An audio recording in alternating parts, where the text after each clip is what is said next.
Kahit kulot na buhok ay humahaba rin talaga. Ayan naman, oh. Natakpan na ang kanyang pagiging pogi sa long hair niya na kulot. Ayan, ang haba na rin, oh.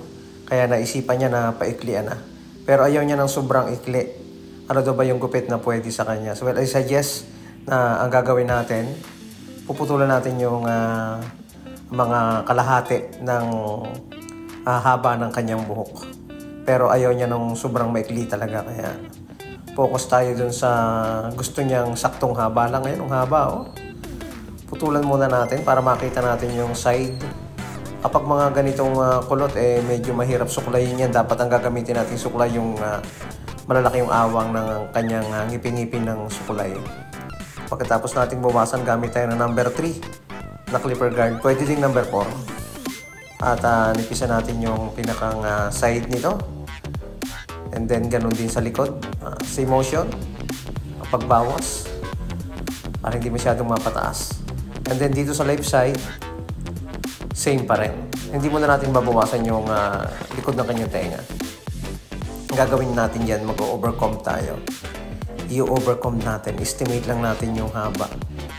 Usually, kapag mga ganitong mga kulot na buhok, saan yung direksyon ng punta ng buhok niya kapag iniiklian. Kumbaga hindi siya isang direksyon lang dahil kumukulot nga yung kanyang buhok. Gamit tayo ng trimmer, lagyan natin ang pinakang baseline or guideline. Ayun. Tanggalin natin yung patilya, lagyan natin ng guhit dito sa may likod ng kanyang tenga. Medyo mataas lang ng konti yung gagawin nating taper sa kanya. Ayun. Sa mga ganitong klase ng buhok, pwede yung ganitong klase ng gupit para sa inyo. Gamit tayo ng number 1 na clipper guard sa paunti-unting pag-blend nitong patilya. Kapag kulot, importante na gumamit tayo ng clipper guard para hindi mapuwersa yung pagbawas.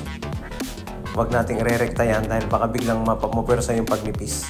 Ang ginawa natin dyan, number 1, 0.5 na clipper guard and then 0 close para mabura yung pinakang guhit. Tinuloy-tuloy na natin para isang ikot lang. Kita na agad natin yung nipis na ginawa natin sa gilid nito. Inabot tayo ng low butt kaya gamit tayo isang clipper para tuloy-tuloy yung ating ginagawang gupit. Sa mga kulot, sa mga wavy na buhok, pwede kayo sa taper na gupit. Sa mga gusto yung mabababa lang, di babaan lang natin ng konti yung pagkaka-taper. Ito, ginawa natin medyo mataas ng konti. Dahil gusto niya yung lumalabas yung forma ng gupit na ating ginawa para sa kanya. Ayun. Katapos ahitan, siyempre okay na yan. Importante, malinis yung gilid, nabawasan yung haba, nasunod ang gustong gupit ng ating client. Maraming salamat mga kabarberos sa inyong panonood. Shout out kay Super Saiyan Barber.